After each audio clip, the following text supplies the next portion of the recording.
الشماعة هركفوني أكم جرتو داوتو تفي هردفتوني بيجيكيا أكم نجاكي سني مجراتني أنا سنجاكيا قالني ربي فهاتلو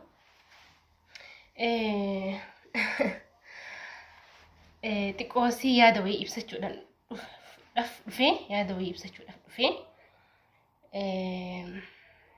أكسي يعني كي يسوني اسمعني وجدتن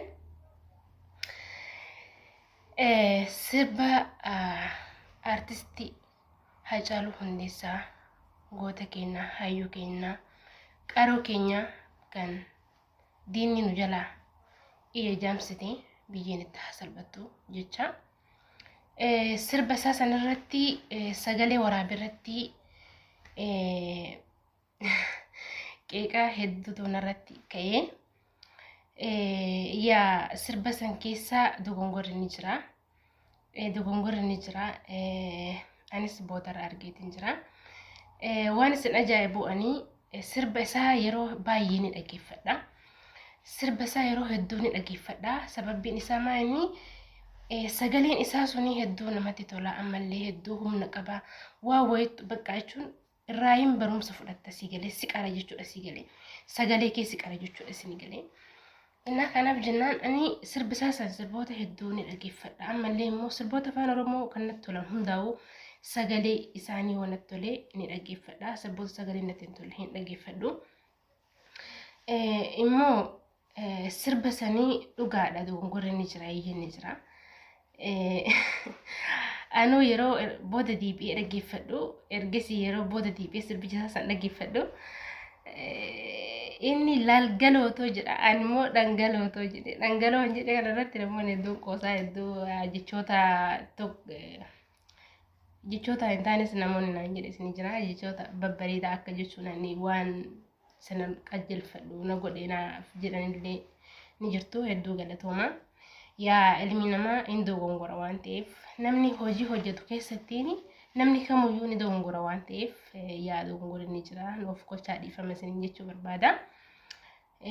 Inni biraa himootu dhugaadha namni ani dhaloota qubeeti dhaloota Haacaaluuti dhaloota qubeeti dhugaadha namni waan hojjechuu hedduu tokko irratti wanta san sirriitti xiyyeeffachuun barbaachisaadha.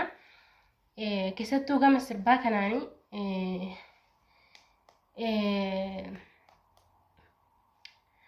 gama sirbaa kanaanii walaloo jechuudha yoo fakkeenyaaf sagalillee qabaadhee yadaloo sanii jechuu danda'e walaloo jechuudha.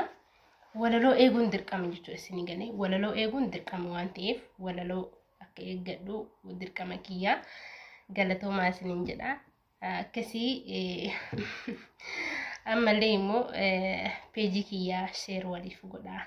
Ani dhaloota qubeetii hamma dandeettii kiyyaa hojjadheetiin jira ammallee warabbii jedhee rabbi umrii nu akka warabbi fayyaa nuuf kennu waan baay'ee hojjechuudhaaf yaada qaba warabbii jedhee.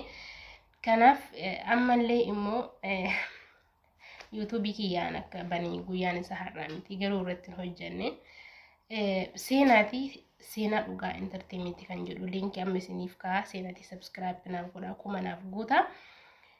Ammallee immoo hojii wayii warabbii jedhee kilipii isaa irratti hojjechuu jira. Hojichi suni waanuma nagaatii fi akkana waa'ee qabsoo kana dubbata warabbii jedhee akkasii akka achirraa fi dogongora kiyyaa fi naaf kolchaa isin jechuu barbaada. Mootummaan nuuni dogongora ana dhiisiti ilmi namaa ni dogongora waan ta'eef immoo akka sirreeffadhu natti immoo keessan anaaf bareedaadha. So kanaaf inni ammamee na dhaggeeffadhaati sirba isaa sanii isiniif jedhamee akkamitti akka isin feetan jechuudha isinii galee.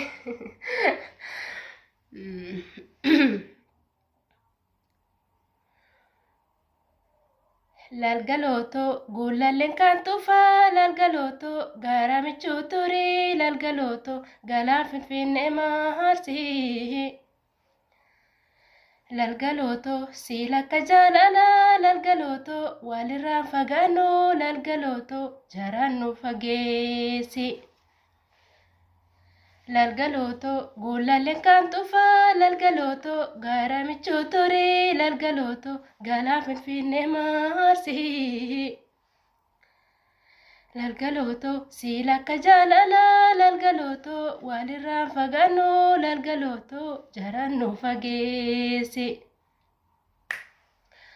diiganii gaara sanaa gaara diigamuu malee nu baasan addaan baanee nu addaan bahuu ni malee sooretti haadha soraa irbanii raboosa kabaa seekanii seseekanii kan gargaar nu baasan jaraa galatoomaa isiniin jedha sheer waliif godhaa ani dhaloota qubeetii ani dhaloota qubee Hacaaluutii isiniin jedha galatoomaa waliif sheer godhaa YouTube kiyya subscribe naaf godhaa isiniin jedha galatoomaa